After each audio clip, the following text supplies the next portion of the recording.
Assalamualaikum warahmatullahi wabarakatuh. Perkenalkan, kami dari kelompok 1, kelas 2F, program studi manajemen, Fakultas Ekonomi, Universitas Singapura Bangsa Karawang. Pada kesempatan kali ini, kami kelompok 1 akan memberikan pemaparan, memberikan presentasi mengenai pengantar statistika yang beranggotakan Adi Wahyono, Arfian Surya, Muhammad Arya Wirawan, Syarul Maulana, dan Tiara Putri Mayanti dengan NPM 2010.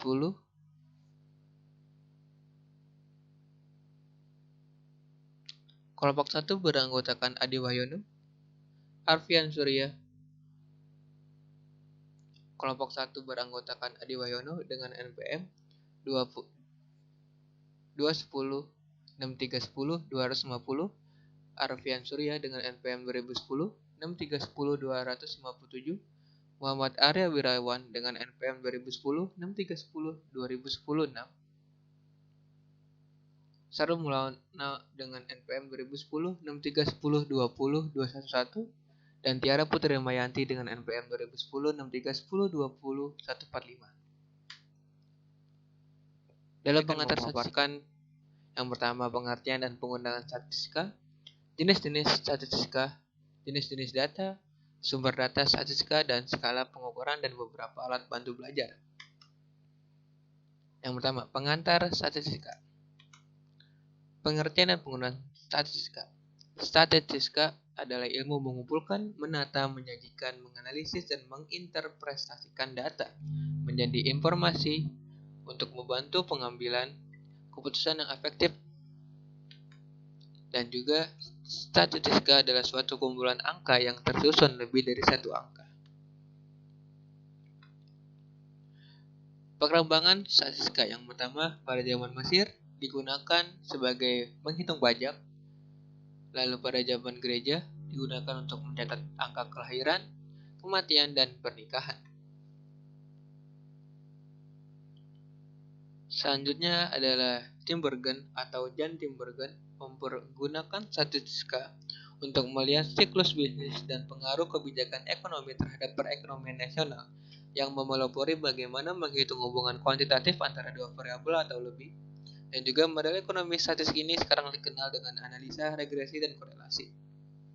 John Hicks mengembangkan matematika ekonomi untuk analisis ISLM. Menurut beliau, perkiraan barang dan pasar uang akan bergerak maju mundur selamanya sehingga tidak pernah ada hasil final dan stabil. Tetapi, model ISLM yang beliau kembangkan memperlihatkan bahwa pasar barang dan pasar uang dapat mencapai keseimbangan secara bersamaan. Selanjutnya adalah Bayes, atau dikenal dengan metode Bayes, adalah merupakan salah satu metode pengambilan keputusan yang telah banyak dipakai. Metode ini dikembangkan untuk menyelesaikan masalah pengambilan keputusan dan dengan menentukan nilai peluang dari kejadian dan nilai evidence atau bukti yang didapat dari fakta tentang objek yang diteliti. Selanjutnya adalah statistika dalam bidang agribisnis. Diperlukan dalam dunia bisnis dalam upaya untuk mendapatkan data yang benar-benar sesuai prediksi dan berkualitas demi menghasilkan output atau keputusan yang tepat sasaran pula. Hal ini dilakukan untuk meminimalkan terjadinya kesalahan-kesalahan dalam perencanaan bisnis di masa mendatang. Selanjutnya adalah ekonomi pembangunan. Pada intinya pemerintah memakai status guna menilai hasil pembangunan ekonomi, kemudian dilaksanakan evaluasi andai diperlukan, serta menciptakan rencana kepandaian untuk masa yang akan datang. Selanjutnya adalah keuangan. Sebagai cara menangani dan meringkas atau mengumpulkan hasil perkembangan suatu perusahaan atau keuangan. Selanjutnya adalah pemasaran. Dalam bidang pemasaran digunakan untuk membantu para produsen dan distributor dalam menentukan barang apa dan seberapa banyak barang yang sekiranya harus diproduksi dan disalurkan ke pasaran yang merupakan barang yang paling banyak diminati oleh para konsumen. Selanjutnya adalah manajemen yang digunakan untuk merumuskan perencanaan sebagai alat kendali dan sebagai dasar untuk evaluasi hasil kerja. Selanjutnya adalah akuntansi. Penentuan standar audit barang dan jasa, serta analisis resiko keuangan dan lain-lain. Selanjutnya adalah jenis-jenis statistika. Yang pertama ada statistika deskriptif, adalah metode-metode yang berkaitan dengan pengumpulan dan penyajian suatu gugus data sehingga memberikan informasi yang berguna dengan materi penyajian data, ukuran pemusatan, ukuran penyebaran, angka indeks, serta deret berkala dan peramalan. Selanjutnya adalah statistika induktif, adalah materi statistika induktif adalah mencakup metode yang berkaitan dengan analisis sebagian data atau data dari sampel yang kemudian digunakan untuk melakukan peramalan dan penaksiran, serta kesimpulan atau generalisasi mengenai data secara keseluruhan ataupun populasi. Materinya yaitu probabilitas dan teori keputusan, metode sampling, teori pendugaan, pengujian hipotesis, registrasi dan korelasi, serta statistika non-parametrik.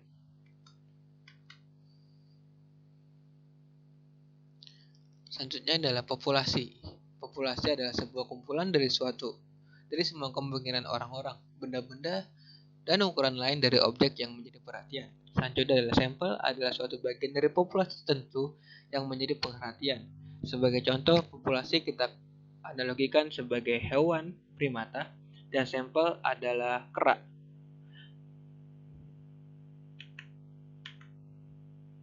Selanjutnya adalah jenis-jenis data. Yang pertama ada data kuantitatif, yang kedua adalah data kualitatif.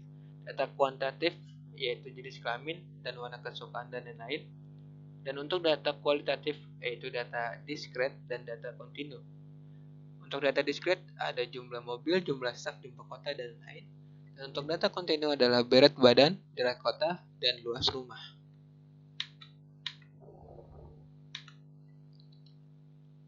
Sumber data statistika yang pertama adalah data primer yang didapatkan dari observasi, wawancara langsung, wawancara tidak langsung, serta pengisian kuesioner.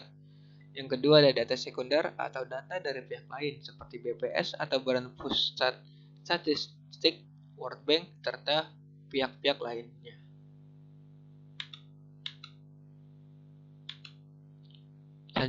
Selanjutnya adalah skala pengukuran. Yang pertama skala nominal, skala ordinal, skala interval, dan skala rasio.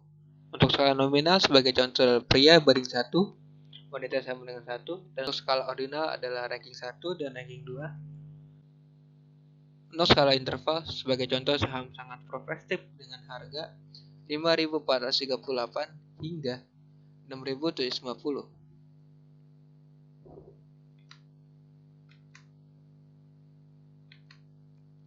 Selanjutnya adalah beberapa alat bantu belajar untuk memahami apa itu statistika. Yang pertama adalah contoh kasus, yang kedua adalah kaji kasus, yang ketiga adalah ringkasan, yang keempat adalah penggunaan Microsoft Excel untuk statistika.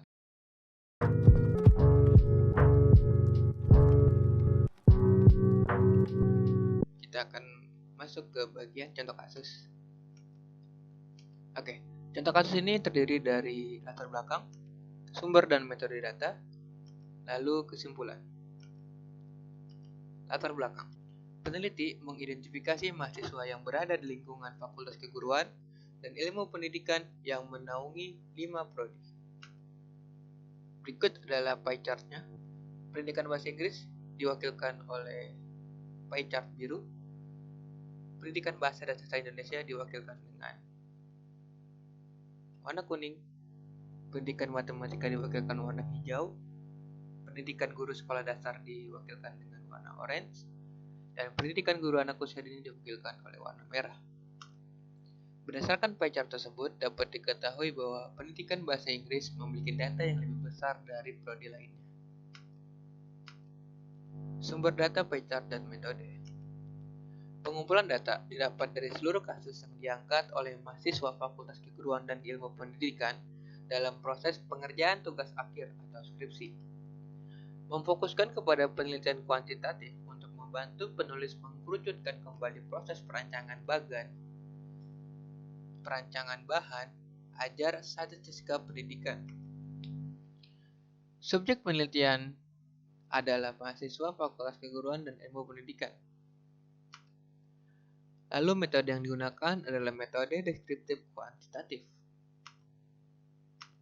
Kesimpulannya, berdasarkan pie chart yang sudah didapat peneliti, memiliki data bahwa prodi pendidikan bahasa Inggris memiliki jumlah mahasiswa yang lebih banyak berdasarkan prodi lainnya, lalu peneliti akan memfokuskan dirinya untuk menulis wacana untuk pedoman bagi para mahasiswa prodi pendidikan bahasa Inggris. Sekian, terima kasih.